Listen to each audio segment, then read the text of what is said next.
또 중국이 초강수 환방을 날렸습니다. 뭐 대상은요 미국 같은데 피해를 입는 것은요 우리나라가 가장 심각합니다.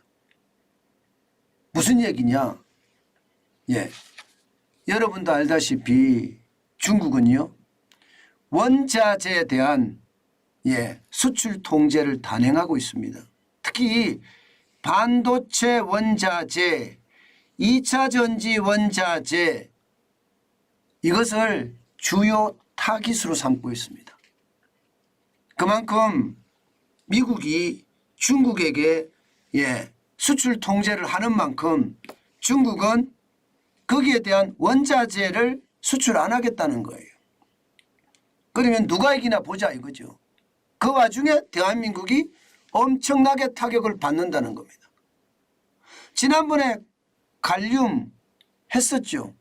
그리고 게르마늄 했었죠. 수출 통제 다 했었거든요. 이번에는요 흑연입니다. 흑연은 우리한테는요 굉장히 중요한 요소예요. 2차 전지의 음극재라고 하죠.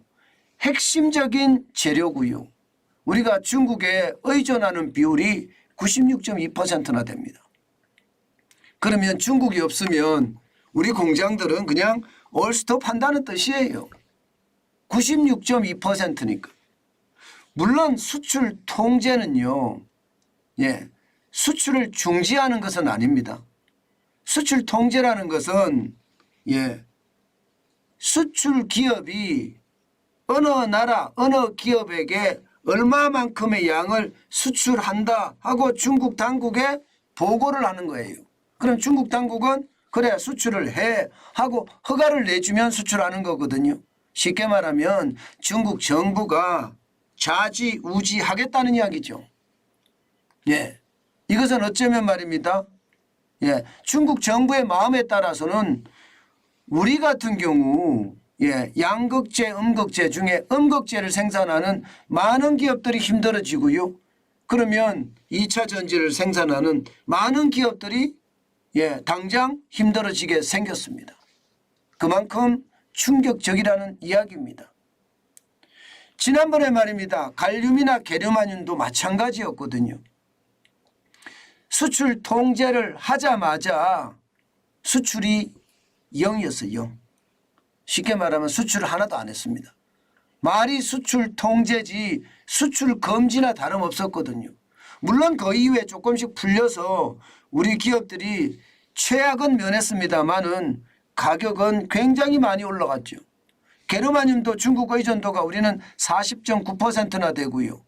갈륨도 74.9%입니다. 그중에 흑연은 가장 높죠. 96.2%니까. 굉장히 충격적입니다. 실제로도 보면 말입니다. 천연 흑연 수입액을 비준으로 보면 말입니다. 이게 중국의 96.2%고요. 다른 데는 전부 다 1% 미만이에요. 미국만 1.1%고요. 독일은 0.9%, 일본은 0.6%, 스리랑카도 0.5%고요. 영국도 0.1%입니다. 기타 여러 나라가 0.6% 차지하고요. 지금 이 그래프를 보면 중국이 없으면 한국 기업들 올 수도 판다는 이야기가 나올 수밖에 없겠죠. 그만큼 충격이 된다는 이야기입니다. 게다가 이미 말입니다. 지금 갈륨 때문에 사실 생산의 차질을 빚고 있는 것도 사실이거든요. 갈륨도 말입니다. 중국의 생산량이 엄청납니다. 실질적으로 중국 생산량을 보면 중국이 94%예요. 우크라이나가 겨우 2%, 러시아 2%, 기타 여러 나라가 2%입니다. 우리가 갈륨에 대한 중국의 비중이 낮다고 하더라도요. 결국은 중국에서 수입해 가서 재가공한 것을 우리가 수입하는 경우가 많을 겁니다. 그렇기 때문에 이게 가공도 갈륨에 대한 것도 충격이 될 수밖에 없습니다. 갈륨이라는 것은 집적 회로라고 반도체에 들어가잖아요. 당장 말입니다. LED, 발광 다이오드에 들어가고요. 태양광 패널에 들어갑니다. 갈륨은요. 당장 이걸 생산하지 못합니다. 게다가 게르마늄도 마찬가지거든요. 중국이 90% 생산을 담당합니다. 2016년부터 2020년까지 평균 생산량을 보면 말입니다. 러시아는 5%고요. 일본, 미국이 2%, 우크라이나가 1%예요. 이것은 광섬유를 만든다든가 적외선 카메라 렌즈를 만드는 데 사용되는데 이것도 중국의 의존도가 굉장히 높죠. 우리나라 의존도는 좀 낮지만 마찬가지로요. 중국이 생산을 많이 해서 전 세계에다가 판매를 하기 때문에 그에 대한 충격은 우리도 같이 받을 수가 있습니다. 그만큼 말입니다. 중국은요. 미국의 목줄을 재겠다. 원자재로 목줄을 재겠다. 그렇게 이야기를 하면서 원자재에 대한 수출 통제를 단행을 했는데 그 유탄이 대한민국에게 날아와서 대한민국은 지금 고통을 겪을 수 있다는 뜻입니다. 문제는 여러분, 문제는 지금이 아닙니다. 한국 기업 올스톱 위기다 제가 써놓은 이 말이 과장된 말이 아닙니다. 왜 제가 과장된 말이 아니라고 말씀을 드리나 하면요. 여러분 이거 한번 보세요. 지금 말입니다. 대한민국의 전체 수입 품목 중에 특정 국가 의존도가 80% 이상인 수입 품목 수를 보면요. 충격적입니다.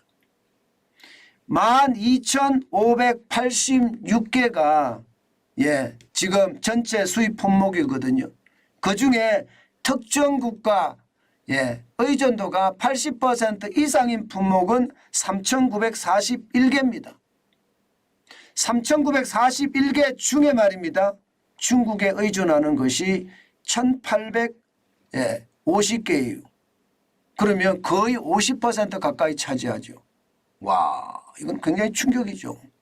중국이 어떻게 하느냐에 따라서 대한민국 경제는 좌지우지 될 수 있다는 뜻이에요.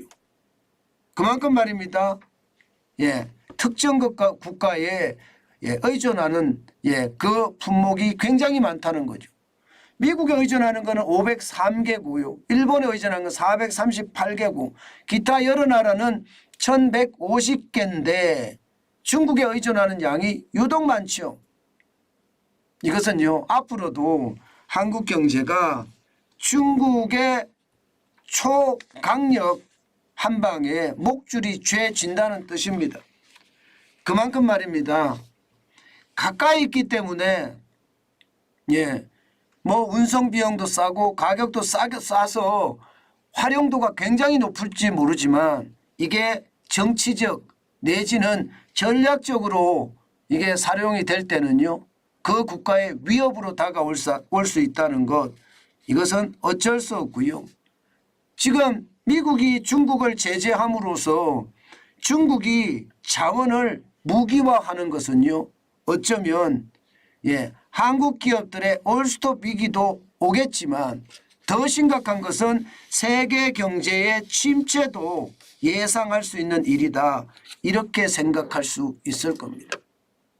물론 당장 공장이 올스톱 되는 그런 최악의 상황은 안 오겠지요. 왜냐하면 비축 물량도 있으니까. 확인만 하더라도 대부분 한 2개월 이상 비축 물량을 가지고 있거든요. 그 사이에 이제 시장을 뚫으면 되니까 물론 그 사이에 시장을 뚫는다는 건 쉽지 않겠죠. 그러나 중요한 것은요. 원자재의 해외 의존도가 굉장히 높은 대한민국 입장에서는요. 늘 말입니다. 불안과 또 그 불안감이 점점 정복되는 원인이 저는 있기도 하다고 생각합니다. 저는요. 제가 이 문제에 대해서는요. 여러분들에게 몇 번에 걸쳐서 말씀을 드렸어요. 한국 자원거래소를 만들자 하고 말입니다. 금거래소처럼 자원거래소를 만들면 이게 좀 더 낫지 않을까 저는 그런 생각을 하거든요. 어떤 분들은 아니 한국거래소가 있는데 거기다가 자원만 추가하면 되는 것 아니냐. ETF나 등등으로. 그것도 맞는 방법이에요. 그것도 맞는 방법이에요. 다시 말해서 민간이 자원 개발을 할 수 있도록 자금을 모아주는 역할. 이것은 정부가 해야 되는 요소 중에 하나라고 생각합니다. 다시 한번 말입니다. 해외 자본 개발을 이게 적폐로 삼아서 계속해서 정치가 두들긴다면요. 대한민국 미래는 점점 어두워지는 것도 사실입니다. 지금 중국은 어떤 식이든 자원을 무기화해서 세계 여러 나라를 자기들 발 아래 꾸리려고 하는 건데 이것은 어떻게 생각하면 우리에게는 치욕적인 상황이 될 수도 있습니다. 뭐 지금 당장 자원에 다각화를 하지는 못하겠죠. 그러나 긴 장기적 관점을 가지고 시장에 접근하면 그만큼 나아질 수 있지도 않을까요? 저는 이런 것을 보면서요. 참 우리 경제가 이렇게 중국의 의존도가 높았느냐 그런 생각을 지울 수가 없네요. 참 안타까운 현실이 우리 앞에 놓여 있습니다. 이것은 어떻게 생각하면 경제를 다루는 많은 국가 지도자들의 고충도 여기서 나올 것 같습니다. 중요한 것은요. 움직여야 되는 거예요. 국가 지도자가 아니라 누구라도 움직여서 대한민국을 살릴 수 있는 방안을 만들어내는 것. 지금은 저는 굉장히 중요한 요소라고 생각합니다. 그만큼 말입니다. 상황이 지금은 나빠지고 있고요. 앞으로도 더 나빠질 가능성 굉장히 높다는 이야기입니다.